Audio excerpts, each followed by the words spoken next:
إن الحمد لله نحمده ونستعينه ونستغفره ونعوذ بالله من شرور أنفسنا ومن سيئات أعمالنا من يهده الله فلا مضل له ومن يضلل فلا هادي له وأشهد أن لا إله إلا الله وحده لا شريك له وأشهد أن محمدا عبده ورسوله أما بعد فإن خير الحديث كتاب الله وخير الهدي هدي محمد صلى الله عليه وسلم وشر الأمور محدثاتها وكل محدثة بدعة وكل بدعة ضلالة وكل ضلالة في النار.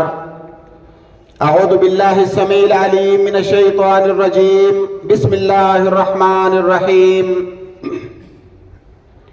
يا أيها الذين آمنوا اتقوا الله حق تقاته ولا تموتن إلا وأنتم مسلمون.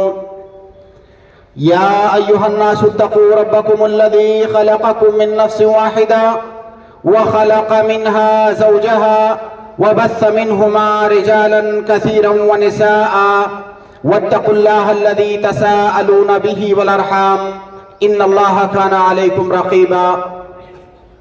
يا أيها الذين آمنوا اتقوا الله وقولوا قولا سديدا يصلح لكم أعمالكم ويغفر لكم ذنوبكم ومن يطع الله ورسوله فقد فاز فوزا عظيما. معزز حاضرین جمعہ، محترم اساتذہ کرام، عزیز طلبہ، اس وقت اسلامی کیلنڈر کا شعبان کا مہینہ چل رہا ہے، جو کہ تقریباً آدھے سے زیادہ گزر چکا ہے، اور چند ایام کے بعد انشاءاللہ ہم رمضان المبارک کے مہینے کے اندر داخل ہونے والے ہیں. سامعین کرام، رمضان المبارک کی ایک مسلمان کی زندگی میں کیا اہمیت ہے، یہ بات ہم میں سے کسی پر بھی مخفی نہیں ہے. لہذا یہ مبارک مہینہ، یہ اہم ترین مہینہ، اس کا استقبال بھی انتہائی اہتمام کے ساتھ ہونا چاہیے.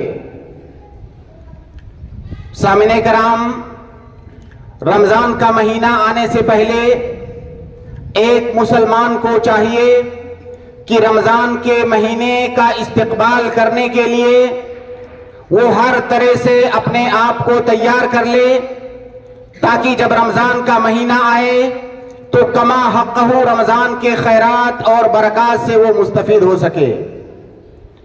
سامعین کرام، آج کی گفتگو میں چند ایسے امور کی جانب اشارہ کرنے کی کوشش کی جائے گی جن کا تعلق رمضان کے استقبال سے ہے. سب سے پہلی بات یہ کہ ہمیں اور آپ کو اللہ رب العالمین سے یہ دعا کرنا چاہیے کہ اللہ تعالی ہمیں رمضان کے مہینے تک زندگی عطا فرمائے، کیونکہ ہم میں سے بہت سارے لوگ ایسے ہیں رمضان کا مہینہ آنے سے چند ایام پہلے ان کی وفات ہو جاتی ہے اور وہ اس مہینے سے محروم ہو جاتے ہیں. تو ہمیں اللہ رب العالمین سے دعا کرنا چاہیے کہ اللہ رب العالمین ہمیں اتنی زندگی دے کہ رمضان کا یہ مبارک مہینہ ہم پا سکے. دوسری دعا یہ کرنی چاہیے کہ اللہ رب العالمین رمضان کے مہینے میں ہمیں صحت اور عافیت عطا فرمائے، کیونکہ ہم میں سے بہت سارے لوگ ایسے ہوتے ہیں جو رمضان کا مہینہ پانے کے باوجود بھی رمضان کے مہینے کے روزے نہیں رکھ سکتے. رمضان کے مہینے میں بہت ساری عبادتیں وہ اپنی بیماری کی وجہ سے اور صحت کے ظروف کی وجہ سے نہیں کر سکتے. اس لیے ہمیں اللہ رب العالمین سے یہ دعا بھی کرنی چاہیے. اسی طرح سے ہمیں ایک دعا یہ کرنی چاہیے کہ جو رمضان کا مہینہ آنے والا ہے، اللہ رب العالمین اس مہینے میں ہمیں زیادہ سے زیادہ